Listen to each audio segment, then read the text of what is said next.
ಎಲ್ರಿಗೂ ನಮಸ್ಕಾರ. ಭಾನುವಾರ ಇವತ್ತು ಎಲ್ಲ RCB ಮ್ಯಾಚ್ ನೋಡ್ತಾ ಇದ್ದಾರೆ.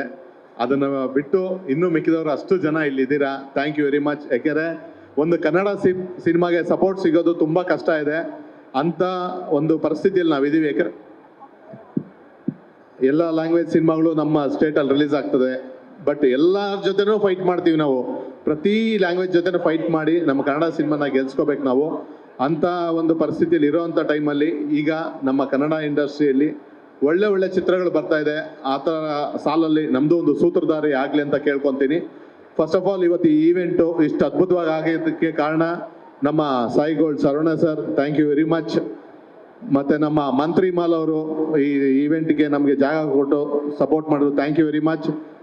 ನಮ್ಮ ಈ ಎಂಟೈರ್ ಈವೆಂಟ್ ನಡೀತಿದೆ ಅಂದರೆ ಅದಕ್ಕೆ ಸಪೋರ್ಟ್ ಆಗಿ ನಿಂತಿರೋ ಅಂಥ ನಮ್ಮ ಚೇತನ್ ಗೌಡ್ರು, ಜಗದೀಶ್ ಅವರು, ನಮ್ಮ ರಾಜೇಶ್ ಅವರು, ನಮ್ಮ GT ಮಲ್ ಸುರೇಶ್ ಅವರು ಆಗ್ಬೋದು, ಪ್ರತಿಯೊಬ್ಬರು, ಇನ್ನು ನನ್ನ ಗಜೇಂದ್ರ ಸರ್, ನಮ್ಮ ಸ್ನೇಹಿತರು ಹಾಗೂ ನಮ್ಮ ಕಲಾವಿದರು. ಯಾಕೆಂದರೆ ಈ ಈವೆಂಟಲ್ಲಿ ಎಲ್ಲರನ್ನೂ ಮಾತಾಡ್ಸೋಕ್ಕಾಗಿಲ್ಲ. ಖಂಡಿತವಾಗ್ಲೂ ಇನ್ನೂ 4 ಈವೆಂಟ್ಗಳಿದೆ. ಪ್ರತಿಯೊಬ್ಬರಿಗೂ ನಿಮಗೆ ವೇದಿಕೆ ಕೊಡ್ತೀನಿ ಮಾತಾಡೋದಕ್ಕೆ. ಈ ಸೂತ್ರಧಾರಿ ಸಿನಿಮಾ May 9 ರಿಲೀಸ್ ಆಗ್ತಿದೆ. ನನ್ನ ಒಂದು ಸಿನಿಮಾ ದಮಯಂತಿ ಆದಮೇಲೆ ಈ ಒಂದು ಸಿನಿಮಾಗೆ ನಮ್ಮ ಕಿರಣ್ ಡೈರೆಕ್ಷನ್ ಮಾಡಿದ್ದಾನೆ. ಅವನು ಹೊಸ ಹುಡುಗ.